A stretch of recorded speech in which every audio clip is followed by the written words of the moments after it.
நம்ம கண்டினியூஸா interview process பத்தி வீடியோஸ் போட்டுட்டே இருக்கோம். ஏன் கேட்டிங்க அப்படின்னா நமக்கு பிளேஸ்மெண்ட்ஸ் வர ஸ்டார்ட் ஆயிடுச்சு, ஆஃப் கேம்பஸும் வர ஸ்டார்ட் ஆயிடுச்சு, ஆன் கேம்பஸும் வர ஸ்டார்ட் ஆயிடுச்சு. ஸோ உங்களுக்கு இந்த வீடியோவில் எதை பற்றி நம்ம எந்த இன்டர்வியூ ப்ராசஸ் பற்றி சொல்ல போகிறோம் பார்த்தீங்க அப்படின்னா HCL இன்டர்வியூ ப்ராசஸ் பற்றி தான் சொல்ல போகிறோம். ஏன்னா நான் ஆல்ரெடி வந்து இன்ஃபோசிஸ்க்கு போட்டிருக்கேன், காக்னிசன்ட் அண்ட் ஜோஹோக்கு நான் போட்டு முடிச்சிட்டேன். அந்த வீடியோ பார்க்கலன்னா அதையும் நீங்கள் பார்த்துருவாங்க. ஏன்னா ஒரு பர்சன் ஒரு கம்பெனியில் தான் அப்ளை பண்ணணும் கிடையாது, எந்த கம்பெனியில் அப்ளை பண்ணலாம். நீங்கள் அதையும் பார்த்துட்டு அதில் நீங்கள் அப்ளை பண்ணீங்க அப்படின்னா உங்களுக்கு யூஸ்ஃபுல்லாக இருக்கும். ஸோ இப்போ HCLோட இன்டர்வியூ ப்ராசஸ்ன்றது வந்து ரொம்ப ரொம்ப இம்பார்ட்டன்ட். ஏன்னா HCL is a top MNC company, ஒரு சர்வீஸ் பேஸ்ட் கம்பெனி. நீங்கள் வந்து HCLன்றவ நிறைய கேள்விப்பட்டிருப்பீங்க, நிறைய இடங்கள்ல இருக்கு. இதுல உங்களுக்கு ஜாப் கிடைக்கிறது நிறைய பேரோட ட்ரீமாவும் இருக்கும். ஸோ அந்தோட இன்டர்வியூ ப்ராசஸ் பற்றி நம்ம இந்த வீடியோ ஃபுல்லாக பார்க்க போகிறோம். ஸோ ப்ளீஸ் கின் to video. I am Ramya, I am with software engineer, top tech company.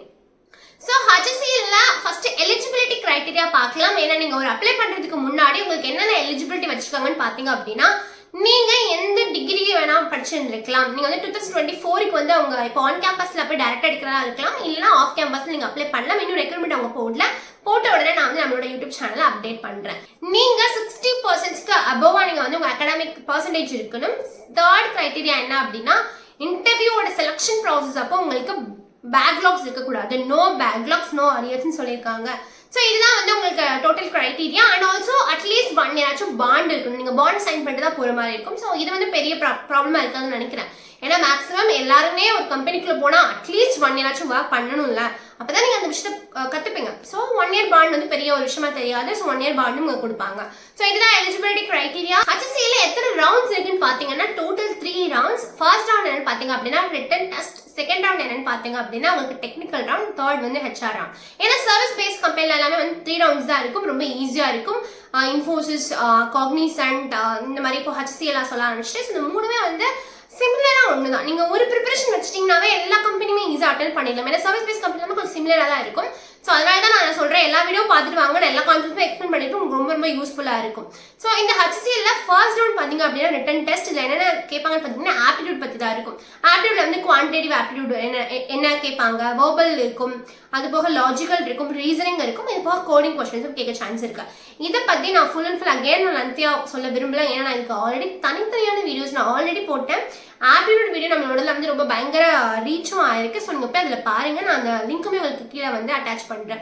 Aptitude ரவுண்ட்ல என்னென்ன கான்செப்ட்ஸ் படிக்கணும், என்னென்ன டாபிக்ஸ் படிக்கணும்னு சொல்லிட்டு இன்னும் அவுட் எல்லாமே நான் சொல்லி முடிச்சிட்டேன். அந்த வீடியோஸ் பார்த்து அதோட நீங்க வந்து கான்செப்ட்ஸ் அண்ட் டாபிக்ஸ் படிச்சீங்கன்னாவே நீங்க வந்து எந்த ரவுண்டு, நாட் ஒன்லி HCL, எந்த கம்பெனியோட ஃபர்ஸ்ட் ரவுண்டுமே நீங்க ஈஸியாக கிளியர் பண்ணிடலாம். So please go and watch the video.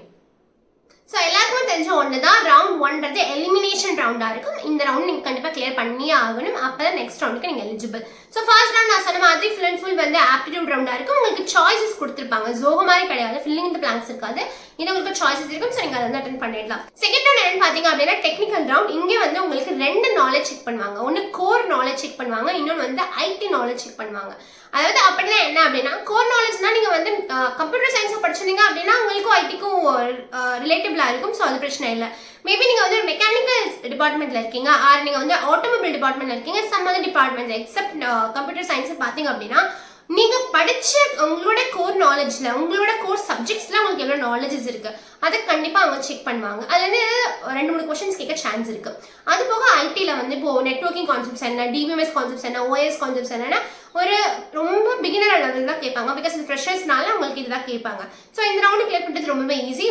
ஒரு நார்மலான நல்ல நாலேஜ் இருந்தாவே கிளியர் பண்ணிடலாம். இந்த டெக்னிக்கல் ரவுண்ட்ல ரொம்ப ரொம்ப இம்பார்ட்டன்டான ஒரு விஷயம் என்னன்னு பாத்தீங்க அப்படின்னா ப்ராஜெக்ட் பத்தி கேட்பாங்க. ஏன் இந்த ப்ராஜெக்ட் எடுத்தீங்க, இந்த ப்ராஜெக்ட் எந்த டெக்னாலஜில நீங்க பண்ணிருக்கீங்க, வேற டெக்னாலஜி நீங்க பண்ணிருக்கலாம் இல்லையா, ஏன் இந்த ப்ரோக்ராமிங் லாங்குவேஜ் யூஸ் பண்ணிருக்கீங்க, இந்த ப்ரோக்ராமிங் லாங்குவேஜஸ் இல்லாம இப்போ நீங்க ஜாவா யூஸ் பண்ணிருக்கீங்கன்னா ஏன் ஜாவா யூஸ் பண்ணிருக்கீங்க, ஏன் பைத்தான் யூஸ் பண்ணல, இல்லை நீங்க பைத்தான் யூஸ் பண்ணிருக்கீங்க அப்படின்னா பைத்தான் வந்து ரொம்ப ஸ்லோவா இருக்குல்ல, ஏன் அப்ப நீங்க C++ யூஸ் பண்ணலாம்னு சொல்லிட்டு நிறைய கொஸ்டின்ஸ் கேட்பாங்க. ஸோ நீங்க என்ன ப்ராஜெக்ட் பண்ணிருக்கீங்களோ அந்த ப்ராஜெக்ட் பத்தி உங்களுக்கு ஃபுல் அண்டர்ஸ்டாண்டிங் இருக்கணும், ஃபுல்லா நீங்க வந்து தெரிஞ்சிருக்கணும். ஏன்னா நீங்க வந்து ஏதோ ஒரு ஃபங்க்ஷனாலிட்டியே இது ஒர்க் ஆகலன்னு தெரிஞ்சிருச்சுன்னா நீங்க அது பண்ணல அப்படின்னா மாட்டுப்பீங்க. ஸோ நீங்க என்ன ப்ராஜெக்ட் பண்ணிருக்கீங்களோ உங்களுக்கு நல்லா தெரியுமோ அந்த ப்ராஜெக்ட் மட்டும் உங்களோட ரெஸ்யூம்ல நீங்க ஆட் பண்ணுங்க. ரொம்ப ரொம்ப இம்பார்ட்டன்ட் ஒரு ரெஸ்யூம் நீங்க ப்ராப்பரா வச்சுக்கிறது. பிகாஸ் ரெஸ்யூம் வந்து ஷார்ட் லிஸ்ட் ஆகல அப்படின்னா ஒண்ணுமே பண்ண முடியாது. ஐ மீன் ஆஃப் கேம்பஸ்க்கு நான் சொல்றேன். இன்னொரு விஷயம் என்னன்னா உங்க ரெஸ்யூம்ல வந்து நீங்க சும்மா உங்களுக்கு ஓகே என்ன வேணா போட்டுக்கலாம்னு சொல்லிட்டு ரெஸ்யூம்ல ஃபில் பண்ணி வச்சீங்க அப்படின்னா கேட்கும்போது மாட்டுப்பீங்க. உங்களுக்கு என்ன நல்லா தெரியுமோ ஒரே ஒரு லாங்குவேஜ் தெரியுது அந்த ஒரு லாங்குவேஜ் மட்டும் போட்டு விடுங்க. ஸோ அதை பத்தி நீங்க கேட்டா அதை மட்டும் பதில் சொல்லுங்க. சும்மா எனக்கு லாங்குவேஜஸ் இருக்குன்னு சொல்லிட்டு 10 லாங்குவேஜ் போட்டுட்டு 10லயுமே உங்களுக்கு ஒண்ணுமே தெரியல அப்படின்னா அதுவே உங்களுக்கு பேட் இம்ப்ரெஷனை கிரியேட் பண்ணும். ஸோ வந்து இப்போ நீங்கள் ஆப்டிடியூட் ரவுண்ட் முடிஞ்சதுக்கு அப்புறமே டெக்னிக்கல் ரவுண்ட் டைரெக்டாக போகாமல் சில சமயம் வந்து குரூப் டிஸ்கஷன் வைக்க சான்ஸ் இருக்கு. ஸோ குரூப் டிஸ்கஷன் அதுவுமே எலிமினேஷன் ரவுண்டாக இருக்கும். அதுக்கப்புறம் தான் டெக்னிக்கல் ரவுண்டு வர மாதிரி இருக்கும். ஸோ இந்த குரூப் டிஸ்கஷன் என்னென்ன பண்ணாங்கன்னு பார்த்தீங்க அப்படின்னா உங்களுக்கு ஒரு சர்டன் டாபிக்ஸ் கொடுத்துருவாங்க. ஒரு 2 to 3 minutes அவங்க பேசுறதை எக்ஸ்பெக்ட் பண்ணுவாங்க. ஸோ ஏதாவது வந்து ஒரு டாபிக் இருக்கும். ஃபார் எக்ஸாம்பிள் இந்த ஓடிடி வர்சஸ் தியேட்டராக இருக்கலாம், ஆன்லைன் ஆஃப்லைன் எக்ஸாமினேஷன்ஸ் இருக்கட்டும், எஜுகேஷன்ஸ் பற்றி கேட்கலாம். இந்த மாதிரி ஏதாவது ஒரு ரேண்டமான டாபிக் கொடுத்து ஐ மீன் இப்போ கரண்ட்ல ஒரு டாபிக் ஏஐ பற்றி கேட்கலாம், ChatGPT வர்சஸ் கூகுளோட பாட் பற்றி கேட்கலாம், ஜெமினை பற்றி கேட்கலாம். ஸோ இந்த மாதிரி ஏதாவது ஒரு டாபிக் எடுத்து கேட்க சான்சஸ் இருக்கு. ஸோ உங்களுக்கு இந்த மாதிரியான கொஞ்சம் ஐடியாஸ் வந்து ரொம்ப ரொம்ப இம்பார்ட்டன்ட். அப்பதான் உங்களால் அதை கிளியர் பண்ண முடியும். ஸோ இந்த குரூப் டிஸ்கஷன் ரொம்ப ரொம்ப இம்பார்ட்டன்டான விஷயம் என்ன அப்படின்னா உங்களுக்கு தெரியுதோ தெரியலையோ ஜஸ்ட் நீங்க பேச ஆரம்பிச்சிருங்க. இனிஷியல் நீங்க பண்ணீங்க அப்படின்னா உங்க மேல ஒரு எக்ஸ்பெக்டேஷன்ஸ் கிரியேட் ஆகும், உங்களுக்கு கான்ஃபிடன்ஸும் பில்ட் ஆகும். ஸோ வந்து ஒரு டாபிக் உங்களுக்கு தெரியவே இல்லைனாலும் உங்களுக்கு என்ன தெரியுதோ அதை வந்து ஒரு இங்கிலீஷ்ல வந்து ஒரு சென்டென்ஸா ஃபார்ம் பண்ணி நீங்க வந்து பேச ஆரம்பிச்சிருங்க. அதுவே ரொம்ப ரொம்ப இம்பார்ட்டன்ட் ஆகும். இதை ஸ்கிப் பண்ணிடாதீங்க. எனக்கு இந்த டாபிக்கே தெரியல நான் ஸ்கிப் பண்ணிடுறேன் நினைக்காதீங்க. அட்லீஸ்ட் ஒரு லேண்ட் இல்லைனாலும் நீங்க பேசுங்க. அப்பதான் நெக்ஸ்ட் ரவுண்டுக்கு போறதுக்கு சான்ஸ் இருக்கும். ஃபைனல் ரவுண்ட் என்னன்னு பாத்தீங்க அப்படின்னா ஹெச்ஆர் ரவுண்ட்ன்றது வந்து உங்களோட பிஹேவியர் ஸ்கில்ஸ் தான் அதிகமாக செக் பண்ணுவாங்க. பிஹேவியர் ஸ்கில்ஸ் இந்த சென்ஸ் நீங்க வந்து எப்படி வந்து ஒரு ஒர்க் பிளேஸ்ல எப்படி வந்து நீங்க பிஹேவ் பண்ணுவீங்க அண்ட் வந்து நீங்க ஒரு கஷ்டமான சுச்சுவேஷன் எப்படி ஹேண்டில் பண்ணுவீங்க. ஸோ இந்த மாதிரியான கொஸ்டின்ஸ் தான் இருக்கும். லொகேஷன்ஸ் பத்தி கேட்பாங்க, நெக்ஸ்ட் 5 years என்ன ஆக போறீங்கன்னு கேட்பாங்க, ஷிஃப்ட்ஸ்லாம் ஓகேவான்னு கேட்பாங்க. இந்த மாதிரியான நார்மல் கொஸ்டின்ஸ் தான் இருக்கும். இதையுமே நீங்க வந்து கூகுள்ல போயிட்டு ஹெச்ஆரோட இன்டர்வியூ கொஸ்டின்ஸ் ஃபார் ஃப்ரெஷர்ஸ் போட்டவே உங்களுக்கு நிறைய கொஸ்டின்ஸ் கிடைச்சிடும். அதை நீங்க வந்து லைட்டா மேக்கப் பண்ணாம லைட்டா பார்த்துட்டு போங்க. இதுல ரொம்ப ரொம்ப இம்பார்ட்டன்ட் விஷயம் என்னன்னா self introduction is very very important. உங்களை பத்தி நீங்க சொல்றது ரொம்ப ரொம்ப இம்பார்ட்டன்ட். அது தெளிவா சொல்றது ரொம்ப ரொம்ப இம்பார்ட்டன்ட். ஸோ இதெல்லாமே வந்து ஒரு ப்ராப்பரா எக்ஸ்பெக்ட் பண்ணுவாங்க. ஸோ இதெல்லாம் நீங்க பண்ணீங்கன்னாவே நம்ம ஹெச்சில வந்து ஈஸியா வந்து பாஸ் ஆயிடலாம்.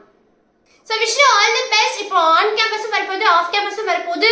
நீங்க வந்து அவரோட கெரியர் பேஜ்லயும் நீங்க வந்து நிறைய அஃபிஷியல் பேஜஸ்லயுமே நீங்க வந்து ரொம்ப ப்ராப்பரா வந்து ஃபோக்கஸா இருந்தீங்க அப்படின்னா உங்களுக்கு ஈஸியா நீங்க அப்ளை பண்ணி உங்களுக்கு நீங்க வந்து கிளியரும் பண்ணிடலாம் இந்த வீடியோ பார்க்கறதுனால. பிகாஸ் இந்த வீடியோ எல்லாமே சொல்லி முடிச்சுட்டு பாத்தீங்களா, நீங்க இதை ப்ராக்டிஸ் பண்ணாவே நீங்க ஆப்வியஸா கிளியர் பண்ணிடலாம். டெக் வித் ரம்யா இன்னும் சப்ஸ்கிரைப் பண்ணல அப்படின்னா ப்ளீஸ் சப்ஸ்கிரைப் பண்ணுங்க.